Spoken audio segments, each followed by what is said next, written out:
Assalamualaikum warahmatullahi wabarakatuh. Saya Mailani Rahmawati Dewi dari kelas 11 IIS.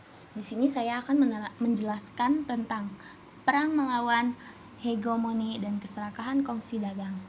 Kekuatan penjajah sangat kuat.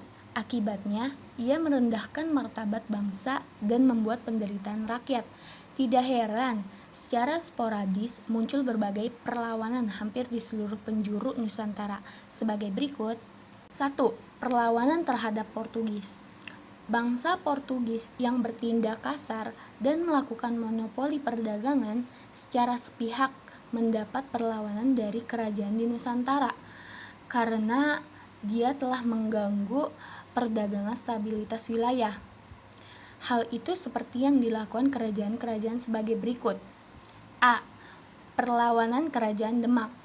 Jatuhnya Malaka ke tangan Portugis pada tahun 1511 mengakibatkan kegiatan perdagangan di pelabuhan Malaka menjadi terganggu. Demak di bawah pimpinan Raden Patah kemudian berinisiatif menyerang Portugis di Malaka.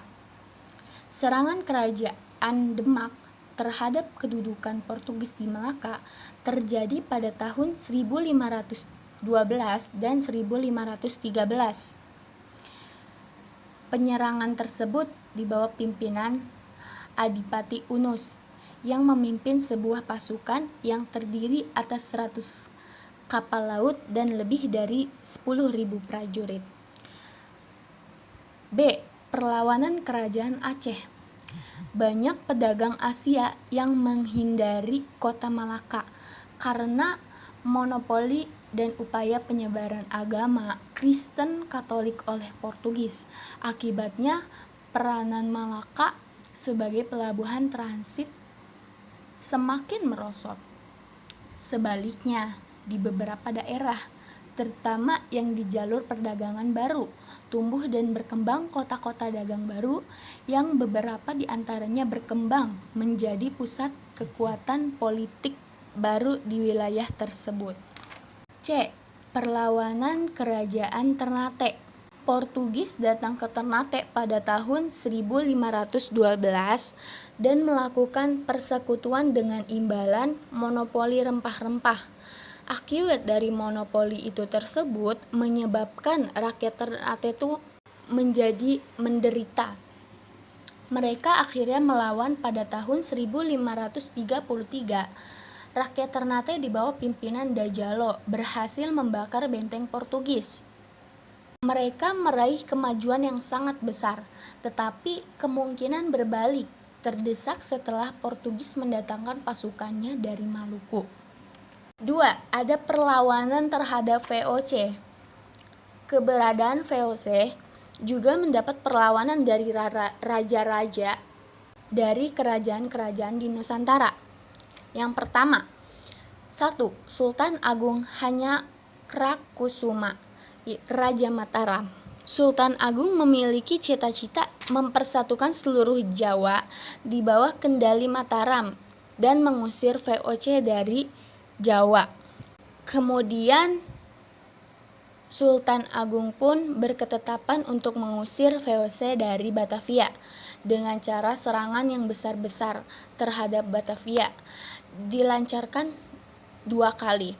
Yang pertama, serangan pertama pada bulan Agustus 1628 dan dilakukan dalam 2 gelombang. Gelombang pertama di bawah pimpinan Tumenggung Bahurekso dan Adipati Ukur, sedangkan gelombang kedua di bawah pimpinan Tumenggung Suro Angul-Angul Mandororejo dan Adipati Unus Posonto. Serangan kedua dilancarkan pada bulan September 1629 di bawah pimpinan Pangeran Purbaya dan Pangeran Puger.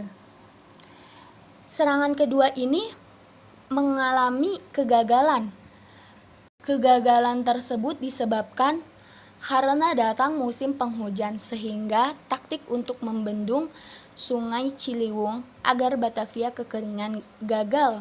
Muncul wabah penyakit yang menyerang prajurit Mataram. Akhirnya Sultan Agung pun wafat pada tahun 1645 dan dimakamkan di Bukit Imogiri, dan ia digantikan oleh putranya yang bergelar Amongkurat I. B. Sultan Ageng Tirtayasa, Raja Banten. Perlawanan terhadap VOC mereda setelah terjadi perselisihan antara Sultan Ageng dan putranya Sultan Haji. Perselisihan ini yaitu VOC menawarkan kepada Sultan Haji bantuan persenjataan modern serta diangkatnya Sultan Haji sebagai Sultan Banten dalam suatu pertempuran. Sultan Ageng pun berhasil ditangkap oleh VOC yang dipimpin oleh Kapten Taj dengan bantuan Sultan Haji. Kemudian Sultan Ageng pun dipenjarakan di Batavia, sedangkan Sultan Haji diangkat oleh VOC sebagai penguasa Banten. C. Sultan Hasanuddin, Raja Makassar. Konflik Sultan Hasanuddin dari Kerajaan Makassar, Gorontalo, dengan Arupalaka dari Bone memberi jalan bagi VOC untuk menguasai kerajaan di Sulawesi tersebut. Terjadilah pertempuran. Oleh karena itu VOC kerjasama dengan Arupalaka dengan janji akan memulihkan takhtanya melawan Sultan Hasanuddin. Akibat persekutuan tersebut, Makassar pun jatuh ke tangan VOC dan Sultan Hasanuddin pun harus menandatangani perjanjian Bongaya pada tahun 1667. D. Perlawanan rakyat Riau, Siak Sri Indrapura. Kerajaan Siak Sri Indrapura didirikan pada tahun 1723 oleh Sultan Abdul Jalil Rahmat Shah.